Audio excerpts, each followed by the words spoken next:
हरिओम। स्वागत है आप सभी का सरल संस्कृत व्याकरण चैनल पर। मैं अरुण पांडे आप सबका आज के इस वक्तव्य में हार्दिक स्वागत करता हूं।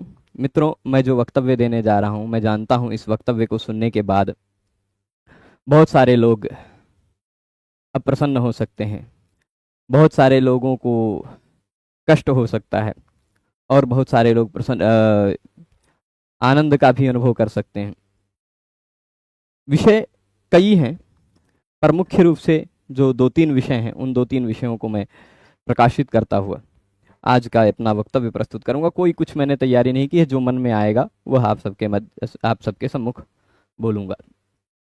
मेरे सामने पिछले 15-20 दिनों से बहुत सारे प्रश्न आ रहे हैं, जिन प्रश्नों का मैं व्यक्तिगत एक एक व्यक्ति को उत्तर दे तो रहा हूँ, कुछ लोगों को दे रहा हूँ, कुछ लोगों को नहीं भी दे पा रहा हूँ। तो उन सभी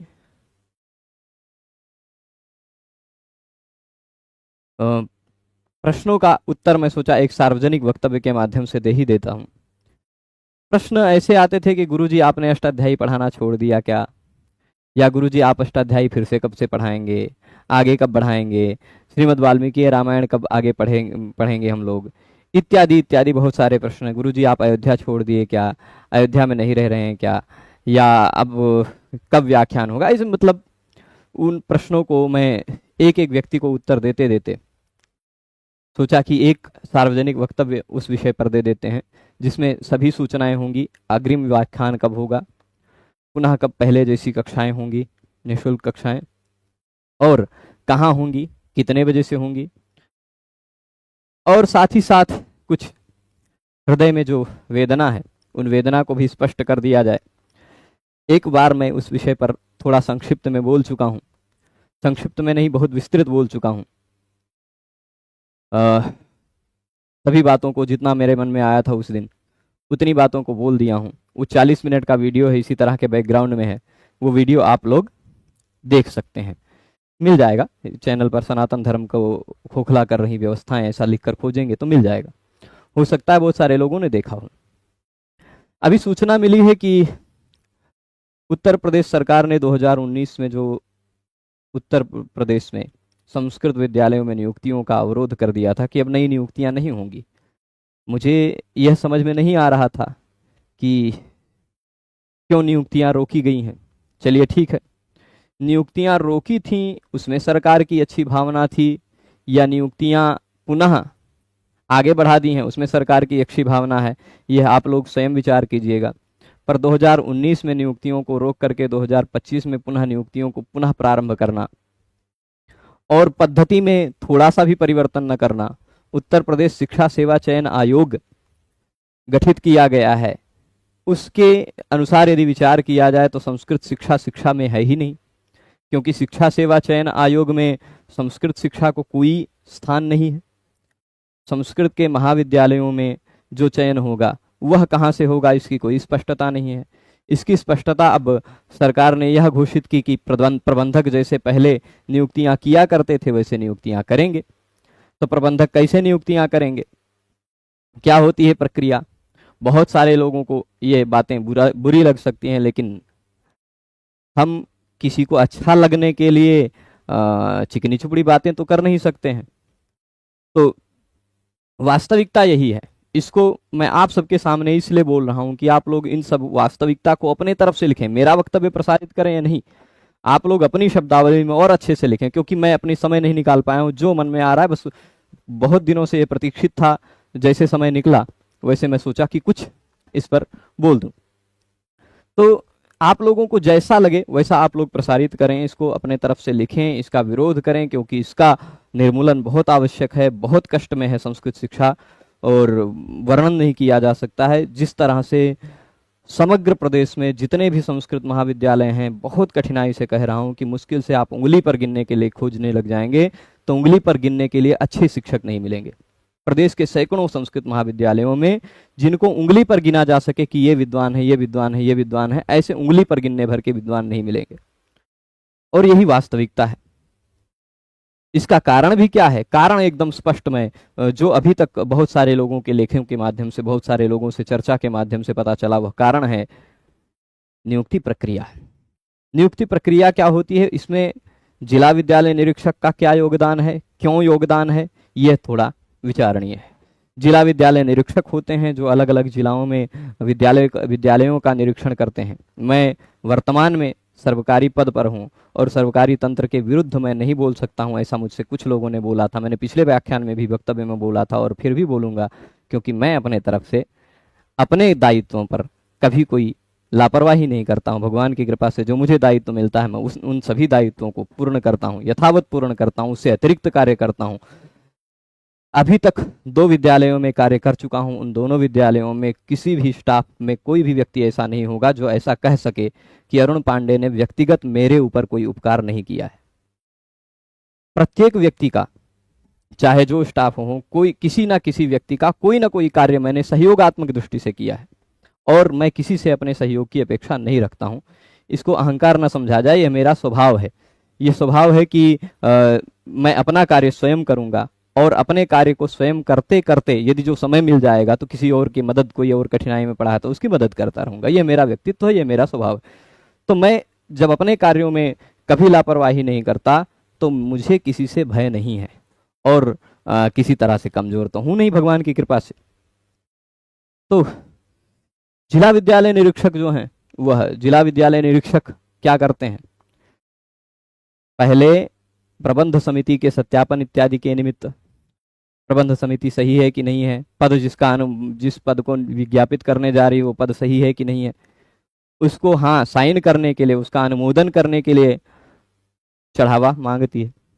अब कौन सा प्रबंधक ऐसा होगा, कौन सा प्रबंधक ऐसा होगा जो अपनी तरफ से जिला विद्यालय निरीक्षक को चढ़ावा देकर अपने विद्यालय में नियुक्ति करवाए? और चढ़ावा कोई सामान्य नहीं होता, 5-8 लाख रुपए से नीचे की बात नहीं होती है। ठीक है, यहाँ से अनुमोदित हो गया पद। विश्वविद्यालय में कुलपति, कुलसचिव, जो वहाँ का प्रबंध तंत्र है विश्वविद्यालय का, वहाँ के और जो लोग हैं वो लोग फिर वहाँ पर चढ़ावा मांगेंगे।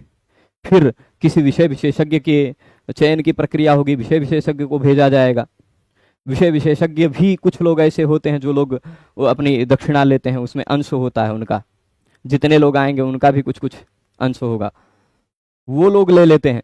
फिर विषय विशेषज्ञ के बाद वो लोग फिर विश्वविद्यालय में जाता है, विश्वविद्यालय पुनः अनुमोदन के लिए कुछ दक्षिणा लेता है।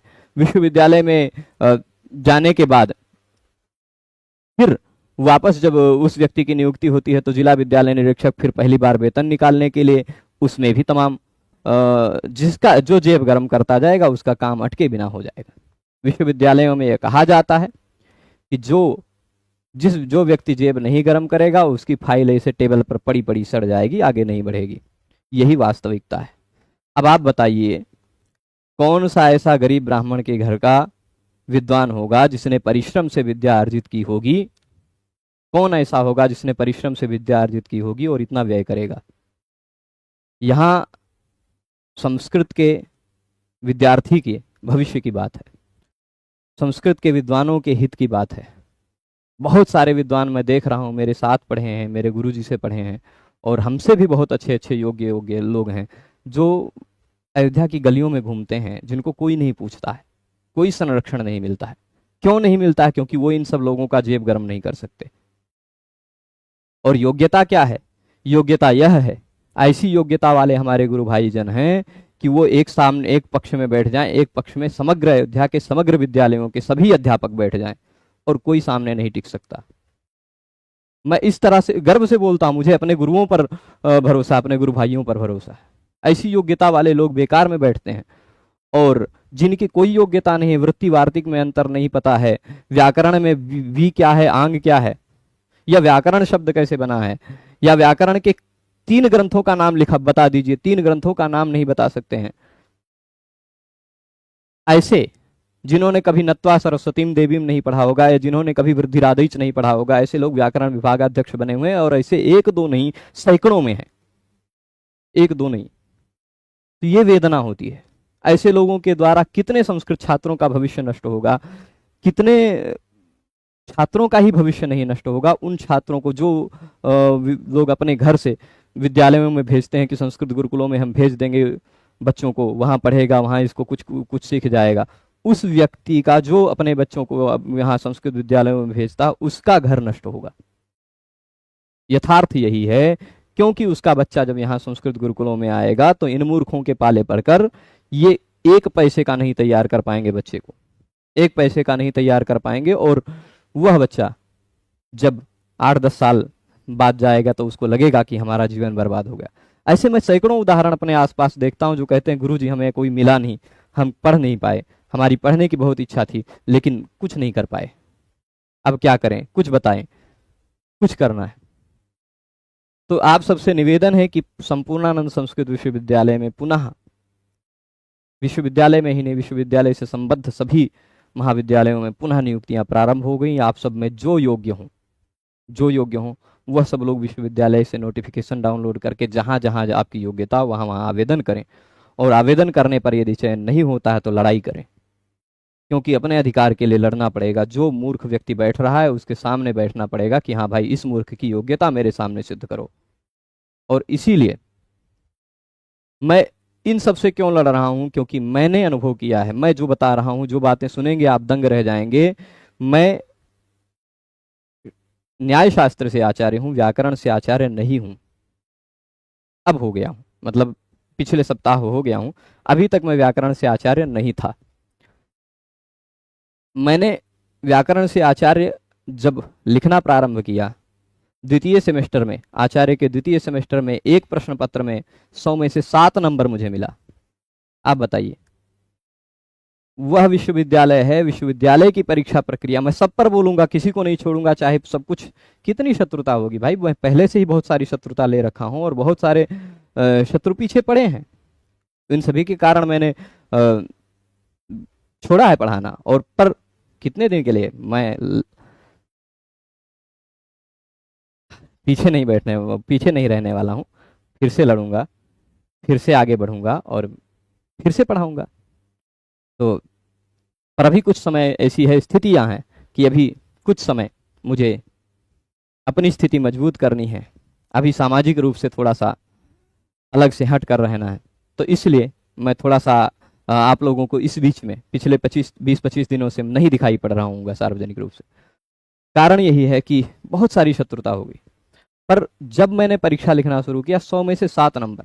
विश्वविद्यालय की परीक्षा प्रक्रिया यह है कि जब परीक्षाएं चलती रहती हैं, कोई भी चेक कर ले, ये सूचना प्रदेश में जहां भी जा पाए वहां जाए, पर यही वास्तविकता है। विश्वविद्यालय की परीक्षाओं में पूरे प्रदेश के जितने भी विद्यालय हैं, जहां भी संस्कृत की परीक्षा होती है, कोई बच्चा ऐसा नहीं होता होगा, कुछ 1-2 अपवादों को छोड़कर कोई बच्चा ऐसा नहीं होता होगा जो गाइड लेकर ना बैठता हो। मुझे उससे कष्ट नहीं है, लेकिन पुस्तकों को फाड़ा जाता उससे कष्ट है। पुस्तकों को फाड़ कर उसके पन्नों से देख देख करके लिखा जाता है। मैं उन लोगों के बीच में बैठकर लिखा हूं परीक्षा।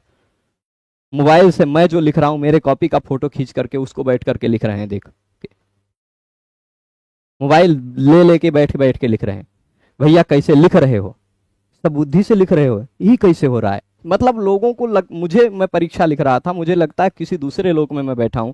ऐसी कैसी परीक्षा हो रही है? मैं अपने विद्यालय में परीक्षा कराता हूं, हमारे महाविद्यालय में भी परीक्षा होती, पूरे कैमरे में होती है, लेकिन जो परीक्षा हो रही है सब गाइड लेकर बैठते हैं, सब फाड़ फाड़ करके लिखते हैं। और ऐसे मूर्ख लोग जो व्याकरण के प्रश्न पत्र में वेदांत का उत्तर लिखते हैं, व्याकरण के प्रश्न पत्र में ज्योतिष का उत्तर लिखते हैं, ज्योतिष में वेदांत की गाइड को फाड़ करके उत्तर लिखते हैं, ऐसे लोग 80-82% पा जाते हैं।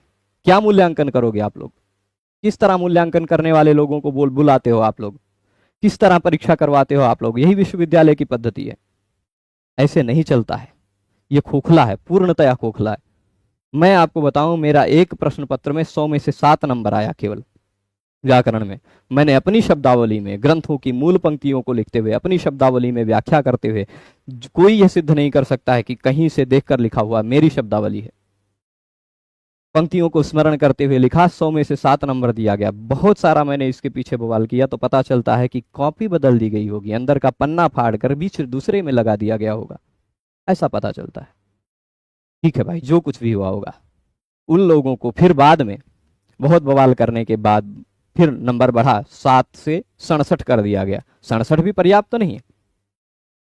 तब हमें धीरे धीरे विश्वविद्यालय की मूल्यांकन पद्धति का पता चला, विश्वविद्यालय में नियुक्तियों की पद्धति का पता चला। धीरे धीरे जैसे जो विरोध करेंगे, ये होगा वो होगा, तो बहुत सारा, पर धीरे धीरे पता चलता गया। जब जो चीजें पता चलती हैं, गलत पता चलती हैं, उसका विरोध न करना, उस पर मौन रह जाना, ये अनुचित है। फिर उसके बाद मैंने तीसरे सेमेस्टर से कहा कि मैं अलग बैठकर परीक्षा लिखूंगा। यही वास्तविकता है, मैं अलग बैठकर परीक्षा लिखूंगा, सबके बीच में नहीं लिखूंगा, क्योंकि सबके बीच में लिखने पर जो गाइडी में आते हैं वो लोग को नहीं पता होता है, जो निरीक्षक रहते हैं उनको नहीं पता होता, सब लोगों को मेरे पास भेजते हैं। साहित्य वाला भी मेरे पास प्रश्न पूछने आता है, व्याकरण वाला भी आता है, दर्शन वाला भी आता है। तब किसको उत्तर बताऊंगा? मैं सबको बताऊंगा तो अपना कब लिखूंगा? ऐसी परीक्षाओं में मैंने अलग बैठ करके, अलग एकांत में, एकाग्र में, और वह अलग नहीं कहा जाता है, वह विश्वविद्यालय के केंद्राध्यक्ष के सामने बैठकर मैंने परीक्षा लिखी है, केंद्राध्यक्ष के सामने, उनके कक्ष में। तो इससे कोई आक्षेप न कर सके। तीसरे सेमेस्टर में मेरा अच्छा परिणाम आया, कुछ पता नहीं कैसे आ गया होगा। चौथे सेमेस्टर में मैं देख रहा हूँ, अभी परीक्षा का परिणाम आया 7-8 दिन पहले, 4 के चारों प्रश्न पत्रों में 83, 83, 83, 83। किसी में 82 होता है, किसी में 65-70 भी होता तो भी संतोषजनक है।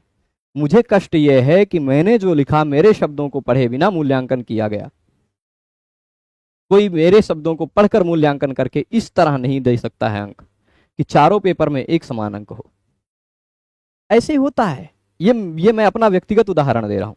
तो यह पद्धति है, ऐसी परीक्षाएं होती हैं। जब परीक्षा हो रही हो विश्वविद्यालय के, आप टाइम टेबल को देख लें, जब विश्वविद्यालय में पता चले परीक्षा हो रही हो, किसी भी सेंटर पर चले जाएं, आपको एक बोरा भर के फटी हुई पुस्तकें मिल जाएंगी। उन पुस्तकों की हत्या हो रही है, उस ग्रंथ में निहित शब्द ब्रह्म की हत्या हो रही है। तो ये कष्ट है, ये वेदना है, और ये वेदना का कारण वही व्यापारी लोग हैं। ये वेदना का क्या कारण? ये DIOS है, ये विश्वविद्यालय की नियुक्ति पद्धति है। ये मुझे बोलना था, इन विषय को मैं बोल दिया हूं। जो लोगों को अच्छा लगे वो बहुत अच्छा लगे, अच्छी बात है। बुरा लगे तो मैं सभी को अच्छा लगाने के ठेका नहीं ले रखा हूं। मैं सभी जैसा सबको रुचिकर बोलने का मैं दायित्व नहीं ले रखा हूं। मैं जो बोलता हूं वो प्रामाणिक रूप से बोल रहा हूं। उसमें कोई भी मेरे द्वारा कही गई किसी भी बात को अतथ्य सिद्ध नहीं कर सकता। तो इसलिए हमको लड़ना पड़ेगा और विधिवत लड़ना पड़ेगा, क्योंकि फिर नियुक्तियां प्रारंभ हुई हैं। 20 विद्यालयों में पुनः नियुक्तियां हो रही हैं। आज एक जगह साक्षात्कार था, उसी विद्यालय के एक विद्यार्थी ने बताया, जो योग्य है, JRF हैं, उसी विद्यालय के एक विद्यार्थी ने, मैं किसी का नाम नहीं लेने वाला हूं पर आप स्थिति जान लें, उसी विद्यालय के एक विद्यार्थी ने बताया, जो पूर्णतः योग्य है, उसने आवेदन किया था, उसको साक्षात्कार तक के लिए नहीं बुलाया गया। क्यों? क्योंकि वो उतना पैसा नहीं खर्च कर सकता है। जिसकी नियुक्ति होनी वो पहले से फिक्स है कि ये व्यक्ति नियुक्त आएगा, क्योंकि उसने जो दक्षिणा देनी है 35 लाख से 30-35 लाख, वो दक्षिणा समर्पित कर दी है, यथास्थान पहुंचा दिया है। क्या होगा इससे? वह एक व्यक्ति नहीं आ रहा है, जितने ये धन पिशाचों बैठे हो, जितने भी लोग इस तरह से नियुक्तियां करते हो, वो सब लोग ध्यान रख लो कि आप हमारे संस्कृत के छात्रों का भविष्य नष्ट कर रहे हैं। आप संस्कृत के विद्यालयों में को एकदम से शिक्षा विहीन बना रहे हैं। बहुत कष्ट की बात है। कल एक विद्यालय में एक विद्वान व्यक्ति ने स्वतंत्रता दिवस के, कहीं नाम नहीं लूंगा, एक विद्वान व्यक्ति ने स्वतंत्रता दिवस के उपलक्ष्य में विद्यालय के कार्यक्रम में, जिसमें सभी उपस्थित थे, एक शब्द का प्रश्न पूछ लिया। उस एक शब्द का क्या हिंदी अर्थ होता है, उस विद्यालय के स्टाफ में 10-11 अध्यापकों में कोई नहीं बता पाया। एक विद्यार्थी जो मुझसे पढ़ रहा था वो बोला। तो आप बताइए,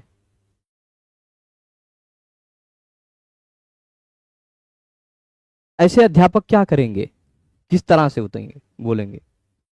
तो ठीक है, यह कष्ट था, मैंने इस कष्ट को बोल दिया है। आप लोगों के ऊपर दायित्व है, आप लोग इसके विरुद्ध अधिक से अधिक पोस्ट करें, अधिक से अधिक मुख्यमंत्री, प्रधानमंत्री, DIOS, जिसको भी टैग करना उसको टैग करें, लेकिन इसके विरुद्ध आवाज उठनी चाहिए, क्योंकि मेरे द्वारा इससे पहले उठाई गई आवाज का कुछ परिणाम मुझे मिला है, इसलिए मेरे मन में आशा आई।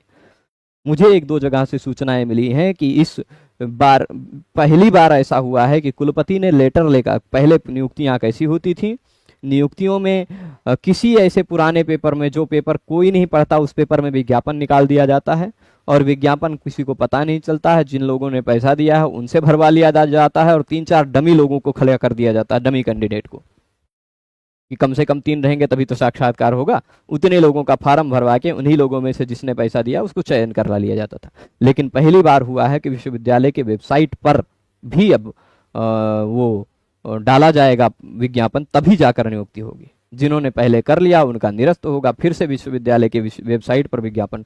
तो कम से कम ये तो हुआ कि किसी को पता नहीं चल पाता था, नियुक्तियां निकल गई, विज्ञापन निकल गया, कोई जाकर भर दिया, जिसने पैसा दिया भर दिया, उसका चयन हो गया। कम से कम ये तो नहीं होगा, विश्वविद्यालय की वेबसाइट पर विज्ञापन निकल रहा है, जो उसमें योग्य है वो भरें।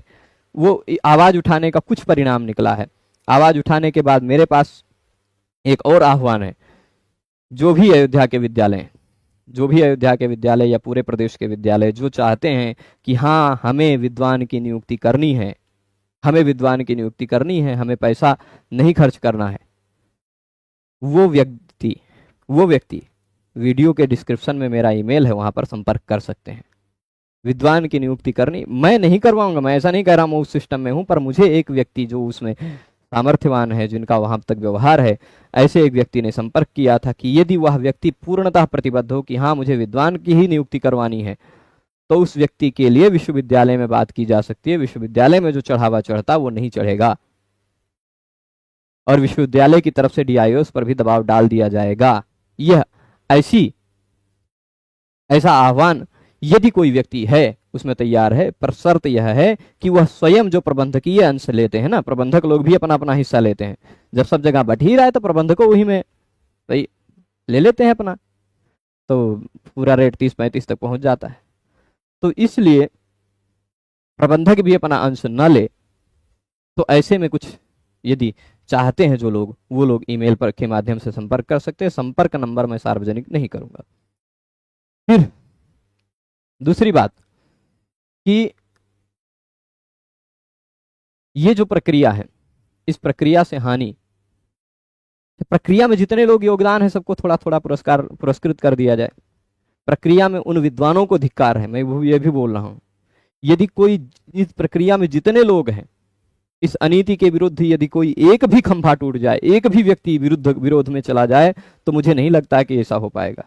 तो सबसे पहले जहां से शुरुआत होती है, ऐसे जिला विद्यालय निरीक्षकों को धिक्कार है, जो संस्कृत शिक्षा के मतलब एकदम सनातन धर्म की सभ्यता को विनाश करने के लिए संस्कृत शिक्षा का विनाश करने में लगे हुए हैं।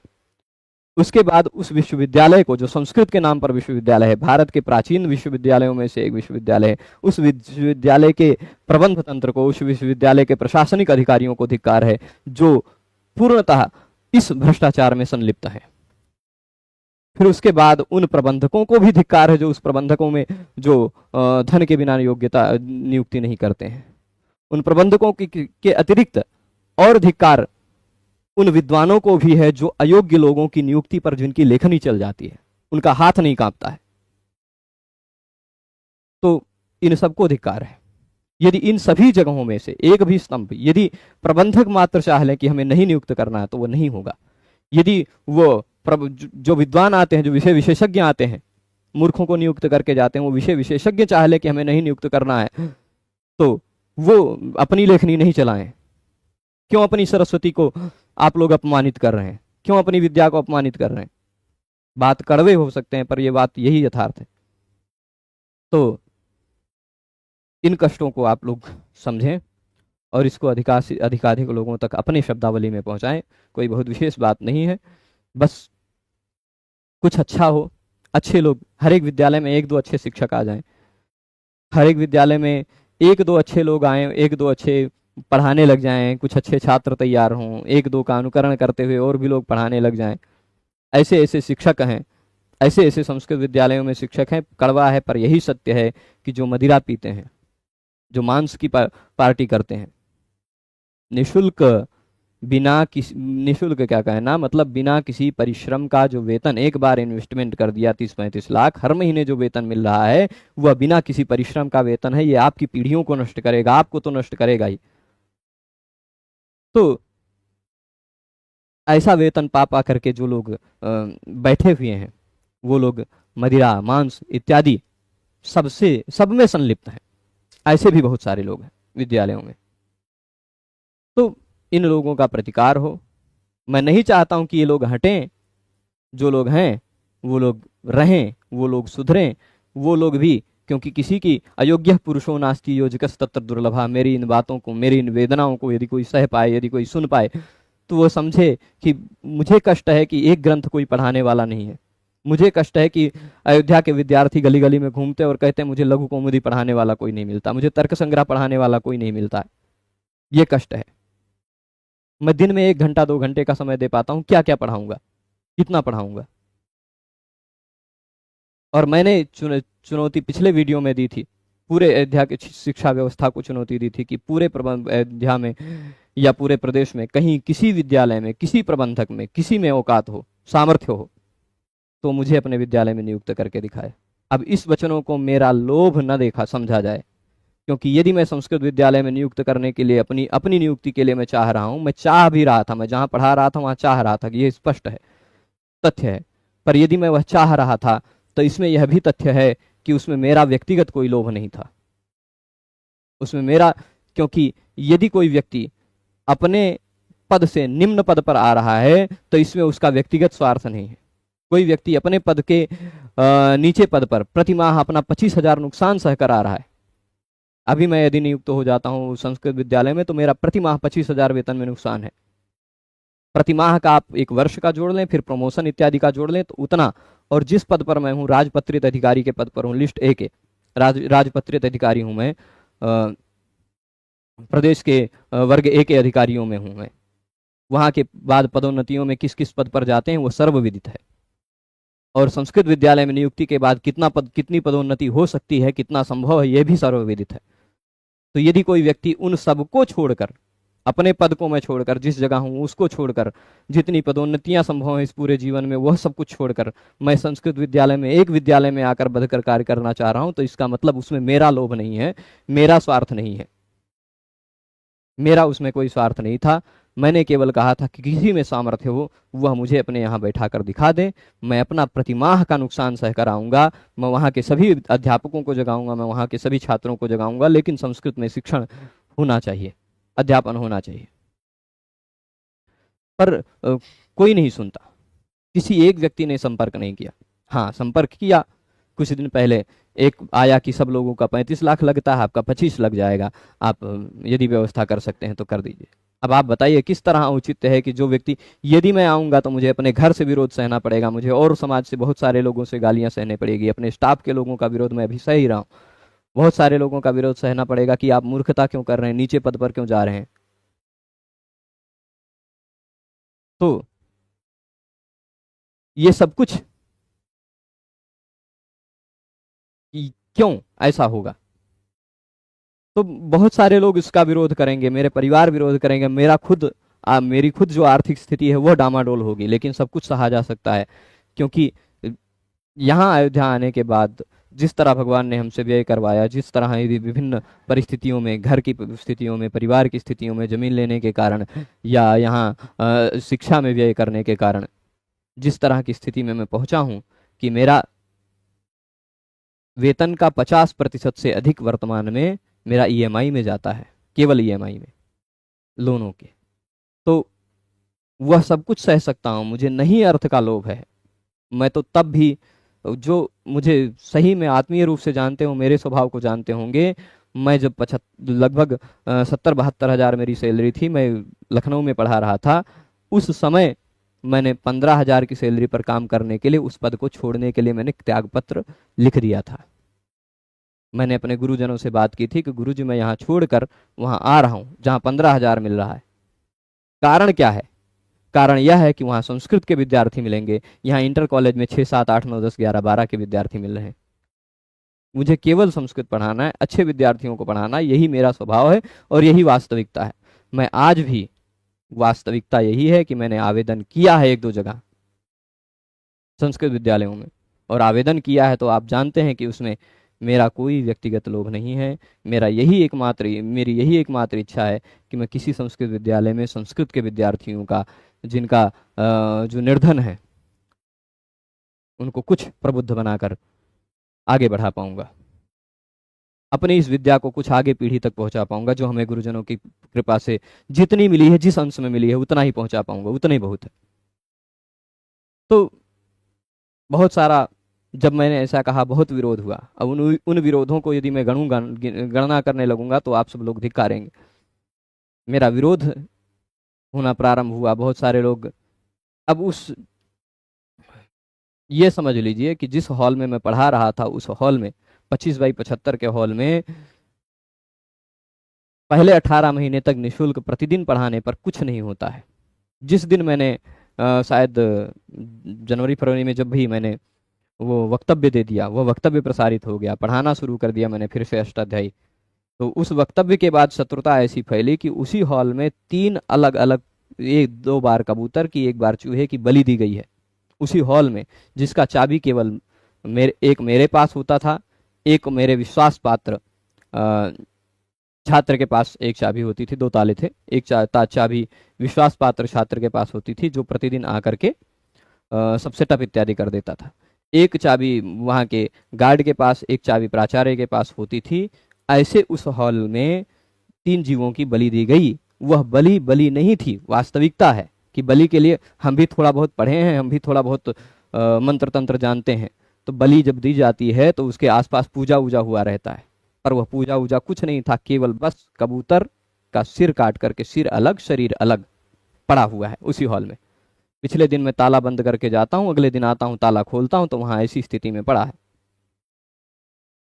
सफा करके किसी तरह फेंकवा के फिर से पढ़ाना शुरू कर देता हूँ। 10-15 दिन बाद उसी जगह पर उसी स्थिति में चूहा पड़ा हुआ मिलता है, जिसका सिर अलग है, शरीर अलग है।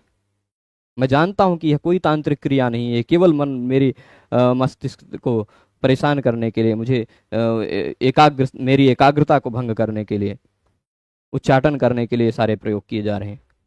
परंतु दोबारा भी मैंने वो साफ कर दिया, साफ करवा के फेंकवा दिया।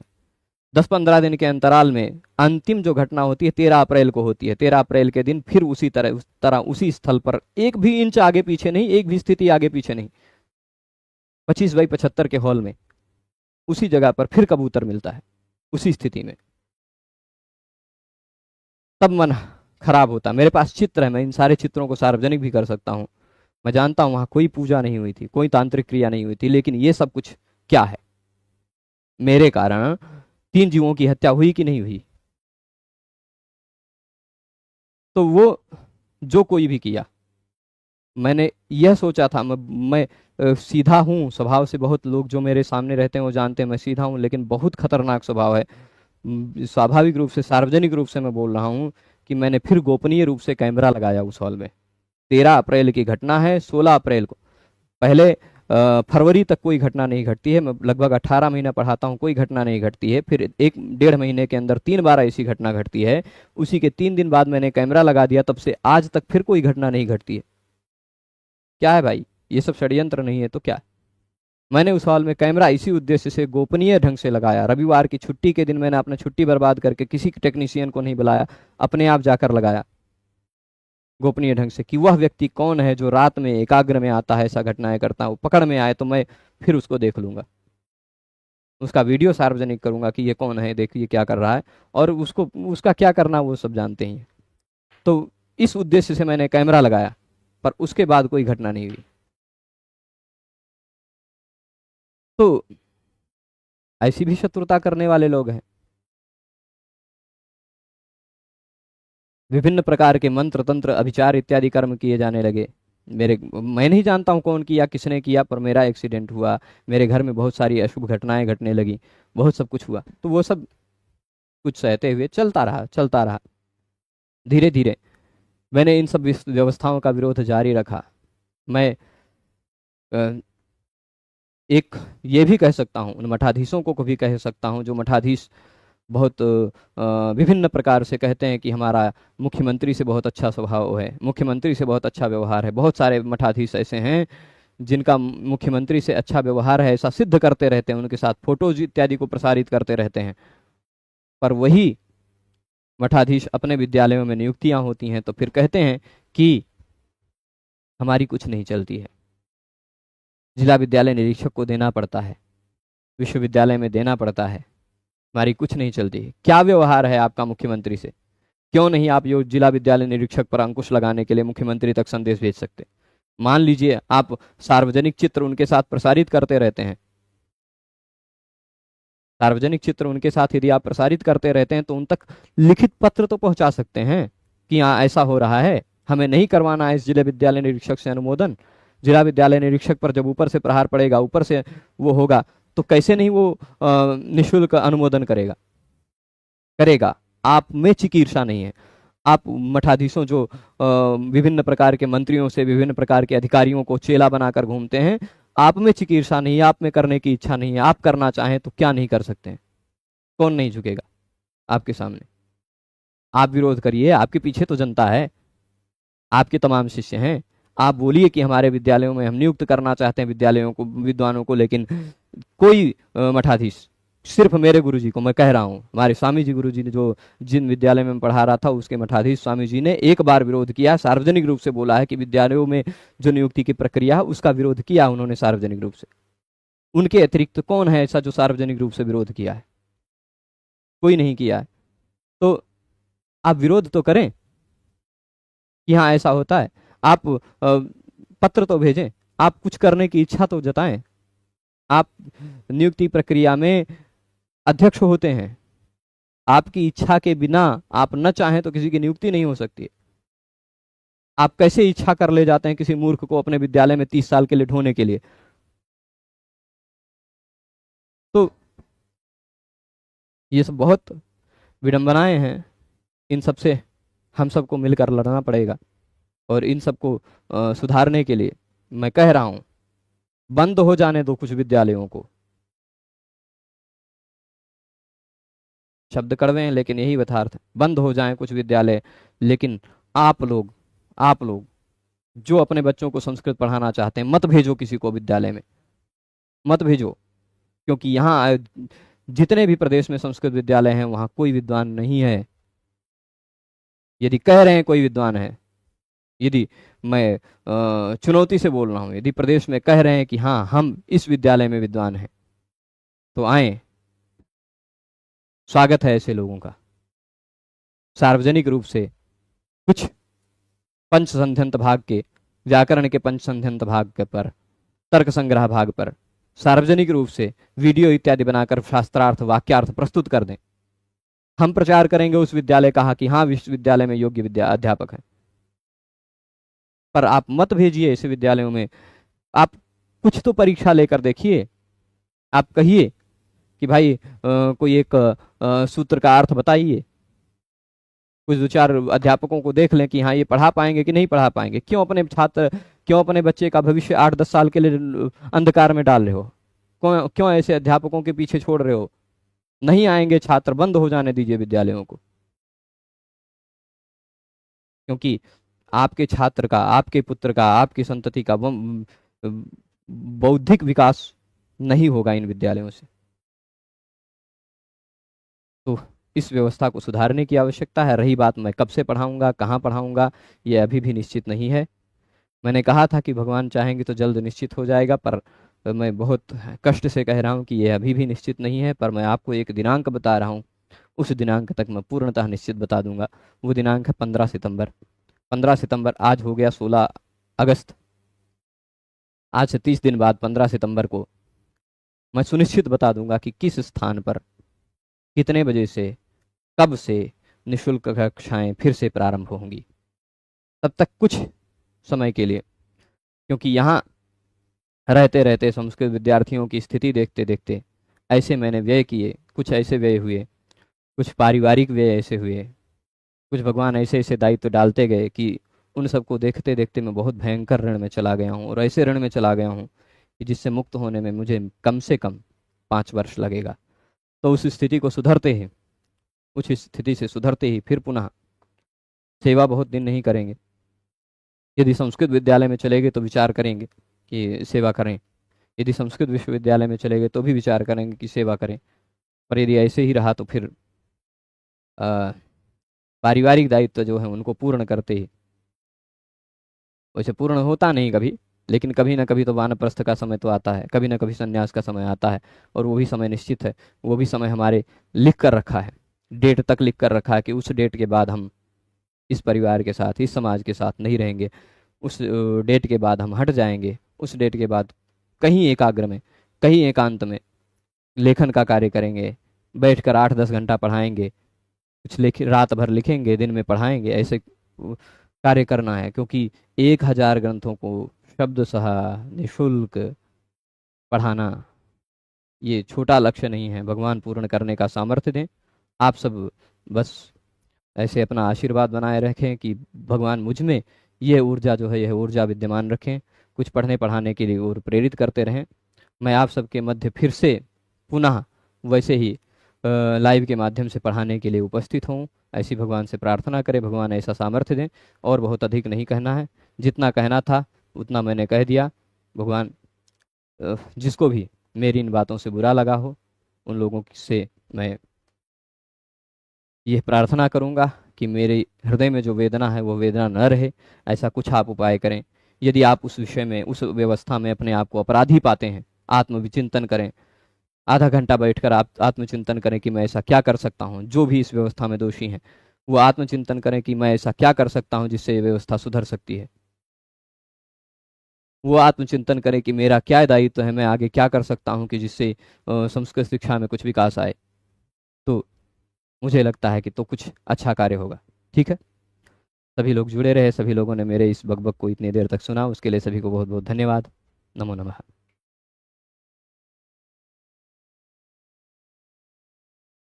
एक प्रश्न है, गुरुजी इस समय आप कहाँ पढ़ाते हैं? मैं कहीं नहीं पढ़ाता हूँ, मैं अपने घर पर बैठा रहता हूँ। ये मेरा कमरा है, जहाँ मैंने कमरा ले रखा है, वहीं बैठा रहता हूँ। विद्यालय आता हूँ, विद्यालय से लौट, जहाँ मेरी नियुक्ति है वहाँ जाता हूँ, वहाँ से लौट कर अपने कमरे पे आ जाता हूँ। ये कमरा कहाँ है अभी सार्वजनिक नहीं करूँगा, क्योंकि शत्रु हैं, गमनागमन में बाधित कर सकते हैं।